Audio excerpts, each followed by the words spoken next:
तिकडं कांडप चाललाय नानींचा. मिरची कुटून झाली आणि आता सांडगं करायच्यात इथं. ताईसाहेबांच्या ज्यांच्या सांडग्याच्या ऑर्डर आहेत ना मैत्रिणीनं, त्यांच्या आज करायच्या चालल्यात इथं. 2 दिवसात टाकू. आता लगेच डाळ दळायची आहे. आणि माझं पतुलं ना आज मला हे करू लागतं या गवारीची शेंग मी नीट केली, तिने गवारीची शेंग केली. आता मी कणिक मळून दिली. आता ती खाली बसून लाटून देणार, मी भाजून देणार. नाही आम्हाला डाळ दळायची या. आता जेवायलाच किती वाजायचं तात्या. तून बिन का ना डाळ दळून दे की एवढी. बरं दळ लाटते ते उचल पिटन ते सगळं. मैत्रिणीनं डाळ दावतो तुम्हाला. आया आया आया आम्ही आपलं उलीच आणतो, लय नाही आणत मी. होलसेलमध्ये आणलं ना कट्टा स्वस्त बसतो, पण मरू द्या मला माहीत. मी तेलाचं बी 2-2, 3-3 पुढंच आणते. कुठं ताण करून घेता डोक्याला. काय झालं काल फोनवरती व्हायचं जरा लक्ष नव्हतं. ते सगळे खवायचं ते ऑर्डरींवर लक्ष नाही. आका फोन उचलला नाही, तू कुठं आहे काय आहे. मग आता ताईसाहेबांना फोनवर बोलत होते. दादा म्हणले तुम्ही शुक्रवारपासून ऑर्डर टाकलेली लक्ष नाही काय नाही. अहो ते 3 दिवस सुट्ट्या होत्या, त्यामुळं मी काय कोणावर लक्ष नव्हतं दिलं. आणि मला काल बरंच नव्हतं कालच्या दरम्यान. तोंडाने दिसतंय का माझं सुजलेलं. तसल्या सुजलेल्या तोंडाने नीट वाटायला लागलं की दिवाणवर बसूनच बघा बरं मी हेडिओ काढला का नाही, त्या फोटोंचा टाकला का नाही आमच्या लग्नातल्या. एक ताईसाहेब म्हणतात आका अगं तू पहिल्यापेक्षा भारी दिसती आता. आता कशाची भारी दिसती काय. आणि एक ताईसाहेबांनी अगो म्हणलं खरंच तुझी गरिबी होती त्यावेळेस. अहो खरंच गरिबी होती, सगळ्याचीच गरिबी असती. खानदानी श्रीमंत कोण नसतं, हळूहळू श्रीमंत झालेले असते ती असंच.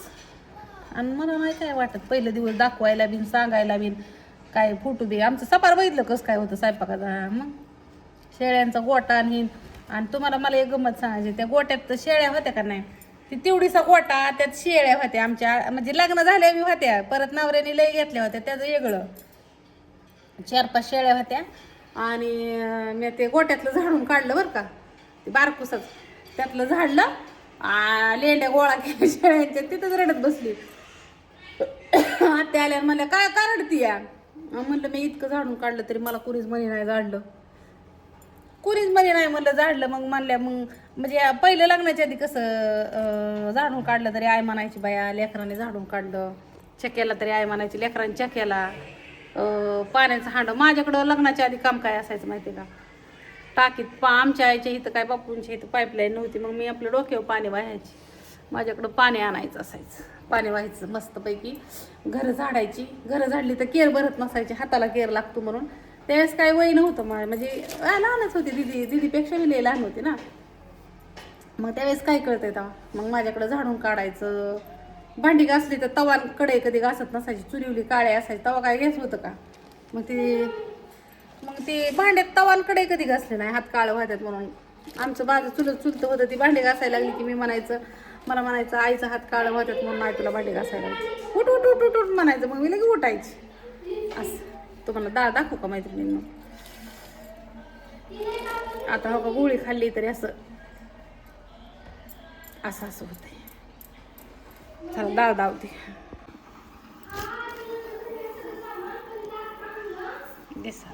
हो का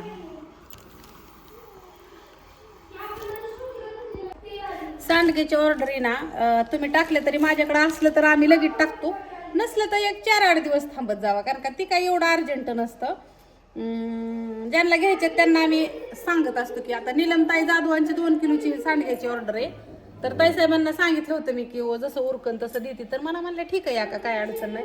सांडगं फक्त आता बघा, आता ही करायचं ते सांडगं. मग आता सांडगं चालू मध्ये केलं की जर शिल्लक राहिलं तर त्यातलं देतो आम्ही तुम्हाला. पण जर मग नसलं तर मी सांगते तसं ऑर्डर घेताना की सांडगे तुम्हाला बनवल्यावर मिळते. काय झालं आता 1.5 किलो सांडगं होतं, पण नीलमताईंचं 2 किलोची ऑर्डर होती, ती पुरी होत नव्हती. मग ज्या मधल्या ताईसाहेबांची पावशेर अर्धा किलोची आली होती ती टाकलं. आणि आता परत एक ताईसाहेब यायच्यात येतं, त्या म्हणल्या अक्का मी येणार आहे. त्यांना 3 किलो मसाला, 1 किलो खोबऱ्याचा खिसा आणि 1 किलो का अर्धा किलो सांडगं न्यायचं येतं. दुसरे एक दादा येतं ते येणार आहे, ते त्यांना 2 किलो परत मसाला न्यायचा आहे. आता इथून पुढं मसाले पुरत नाहीत, आता सीजन चालू आहे ना, त्याच्यामुळं ऑर्डरी जास्त येते त्या. ऑर्डरिंगचं काय टेन्शन नाही, भरपूर येते त्या. क्वालिटी देतो त्याच्यामुळं माणसं घेते ती बी, त्याचं बी काय नाही. कारण का माझी कॉपी सगळी करू शकतात, फक्त क्वालिटी तशी देऊ शकत नाही, तर ती मला माहीत झाली आहे, त्यामुळे मी घाबरत नाही. चला आपल्याकडलं सांडगं बी एकदा खाऊन बघा, तुम्ही म्हणणार हो नादच करायचा. एकदम नाजूक, स्वच्छता आणि टापटिपपणा. आणि आमचं सांडगं करताना आमच्या बाया एवढ्या निर्मळ येते ना ह्या दोघी जणी, ह्यांचा काय नाद करता काय. हा आमच्या ताई तर एवढ्या निर्मळ आहेत ना, खोटं सांगत नाही. कुणाच्या घरचं पाणी सुद्धा ते पित नाही त्या, कुणाच्या म्हणजे आमच्या बी घरचं पित नाही त्या. असल्या निर्मळ बाया आहेत आमच्या म्हणजे. कुठं कुठं थांबा आम्हाला दोघीला डाळ द्यायची. नानीचा कांडू तात्या चालू झाला, त्याला तुम्हाला दावते कसा आपटते. हा मग तिकडं कवा जायचं, थंड वाजते मला.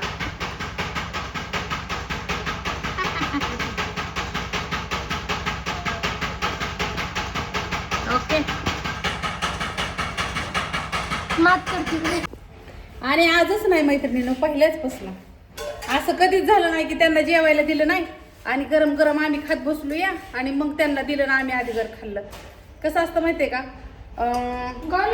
ही माझ्या आईने मला सांगितलेलं आहे की आधी त्यांना जेवायला देत जा, तुझं कधी होऊ दे, आणि शिळं देत जाऊ नको. आई म्हणली ताजं देत जा. त्यामुळे आम्ही तात्यांना शिळं देत नाही. आणि एका दिवशी जर संध्याकाळचा लई स्वयंपाक झाला काय कार्यक्रमाला ह्याला आणि तो जर शिळा असला तर मग मी तात्यांना आधी विचारते, तात्या आम्ही हीच खाणार आहे, मग तुम्हाला देऊ का, भाजी वगैरे आहे. तात्या दे म्हणलं तर द्यायचं, तात्या नाही म्हणलं तर नाही द्यायचं. असं. आता मैत्रिणींना मी चपात्या लाटते, चपात्या लाटत लाटत बोलते. आमच्या डोक्यात काय असतं, पहिल्यांदा भाजली की चपाती द्यायची, भाकरी असू चपाती अशी. आता उन्हाळ्याचं मी शक्यतो चपात्याच करते, कारण का काय होतंय खाऊ वाटत नाही ना म्हणून. आणि असं काय नाही ग मैत्रिणींनो, व्हिडिओ काढायचा आहे म्हणून ती करतोय किंवा काय, माझं हे पहिल्याचपासूनच रुटीन आहे. आता तरी पोरं मोठाले झाल्यात, हाताखाली आल्या, दुकानात ह्याच्यावर जात नाही. पहिली तर मी दुकानावर जायची ना तरी तात्यांना आत्यांना जेवाय देऊन जायची. आणि ती भाऊजी दिसतात ना येते, तर त्या भाऊंना पण मैत्रिणींना 2 वर्ष मी सांभाळलेले. 2 वर्ष इथं होतं भाऊ. ज्यावेळेस त्यांचं ती खुली पडली होती ना त्यावेळेस 2 वर्ष इथं भाऊ होतं. खायला असायचं, चहा इथं असायचा भाऊंला, झोपायला इथं असायचं. अक्षरशः त्यांच्या गोदड्यान रागा फाटल्या होत्या ना तर मलाच वाईट वाटायचं गारठेमुळं. भाऊ काय आतमध्ये झोपत नसायचं, बाहेरच झोपायचं. तर त्या रागा ही पण चटया रागा ही पण फाटलेल्या होत्या ना, तर मी ते नवे घेऊन यायची. त्यांना वाटायचं जाऊन दे म्हातारा माणूस आहे. म्हणजे त्यावेळेस तर काय यूट्यूब, नंतर ना यूट्यूब चॅनल मी खोललेला. आणि पहिली आमची पत्र्याच्या खोल्या होत्या, तेव्हा बी पाऊस आला ना त्यांचं तिथलं बारकं खिळगं होतं, त्याच्यातच भाऊन ती राहायची ना. तर पाऊस आल्यावर पोरं दिवाणवर झोपत नसायची, दिदीन गाला खाली असायची आणि गंगवाते भाऊ तिथं वर असायची. पावसात कुठं असायची का तिथं, भाऊन गंगवाते माझ्यापाशी असायची. म्हातारी माणसं जी जीव लावते त्याच्याच घरी जातात, कुणाचे बी जीव घरी जात नाही तर. आणि हो का, तरण्यांना जीव लावण्यापेक्षा न त्यांना खाया घालून त्यांनी न वर टांगड्या करण्यापेक्षा म्हाताऱ्या माणसांना जीव लावलेला कधी बी चांगला. कारण का ते पिकलेलं पान असतं आणि आज न उद्या ती गळणार असतं. त्यांना काही लय अपेक्षा नसती. आमच्या तात्यांना बी लय अपेक्षा नाही. तात्या काय म्हणत नाहीत मांडी घेऊन बसा मला, जेवाय दिलं का नाही तपलं ती बाकीचं सगळं करतात. असं काही नाही की बाबा त्यांना जेवाय देतोय म्हणजे लय उपकार करतोय. कटाळा आल्यावर कधी कधी देत नाही. आणि जिंदगीला माणूस सगळीच वैतागलेली असते. कधी कधी मी बी वैतागलेली असते ना, मी बी करते की काढा काढा. मी म्हणत नाही मी लय सज्जन बाहेर, मी बी काढा काढा करते होय तिथे. पण त्यातनं बी आता कळतं, पहिलं कळत नसायचं, आता कळतं. आता एवढं कळतं की बाबा हां आहे ते त्यांच्या आशीर्वादाने सगळं मिळतंय, जागच्या जाग्यावर आहे. कुठं मला कामाला जायचंय कधी ते पाहिजे त्या गोष्टी सगळ्या मिळतात त्या, फक्त ह्यांना खया घालायचंय करून बस, बाकी काय नाही करायचं. आणि जबरदस्त आशीर्वाद असतो आमच्या. सगळ्यात जास्त जर मला आशीर्वाद जो कोणाचा मिळाला असेल ना, तर ज्यावेळेस आमच्या आत्या आजारी होत्या ना त्या काळात आत्यांना जी जपलं होतं ना, त्या आत्यांचा आशीर्वाद मला सगळ्यात जास्त. जपलं म्हणजे मी काय त्यांना डोक्यावर घेऊन हिंडत नव्हती, पण खायला वगैरे द्यायची, त्यांची कपडे वगैरे, बाथरूम म्हणजे आत्यांना असं ह्याचा त्रास होता, लहान मेंदू ना तो काम देत नव्हता, तर त्यांना असं बाथरूम वगैरे झालेली कळत नसायची. लघवी वगैरे असं साडीतच व्हायची ना, कळत नसायचं. मग ते धुताना मला लई त्रास व्हायचा बरं का कपडे, कारण उपळ्यावर धुवायची मी, मोटर चालू करायची आणि उपळ्यावर धुवायची एकदाच असं. आणि मग नंतर तर लई त्रास व्हायला लागले. मग गाऊन आणलं होतं त्यांना, असं गाऊन कसं मोटर चालू केली की नाही धुतला की लगेच होऊन जायचं. हां होते. आणि आंघोळ तर तुम्हाला सांगू का, आठवड्यातनं आत्यावर नुसतं पाणी ओतून घ्यायच्या. मग मी आपलं आठवड्यातनं एकदा आत्याला आंघोळ घालायची. तेव्हा जरा लई ताण होता ना डोक्याला, जावं लागायचं दुकानावर ह्याच्यावर. आठवड्यातनं एकदा घालायची आंघोळ. आणि आत्या नवीन आजारी पडले त्यावेळेस राग बी यायचा, मला वाटायचं मुदाम करतात का काय. पण म्हातारा माणूस मुदाम नाही करत, तसं सगळं होऊन गेल्यावर कळतं. दीदीने बी माझ्या लय वक्त घेतलाय, दीदीने बी. होय दीदी?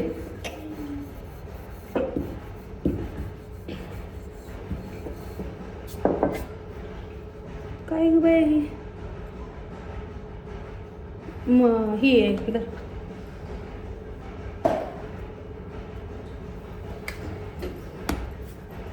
तर ते आता सणा चपात्या आणि लागते कामाला. आणि तात्याचे दिला का जेवायला? किती चपात्या झाल्यात बघ, 6-7 झाले तर लई झाले आता. आज काय दाजींनी डबा नेला नाही. आणि दीदीला आणि गणेशला सुट्टी आहे.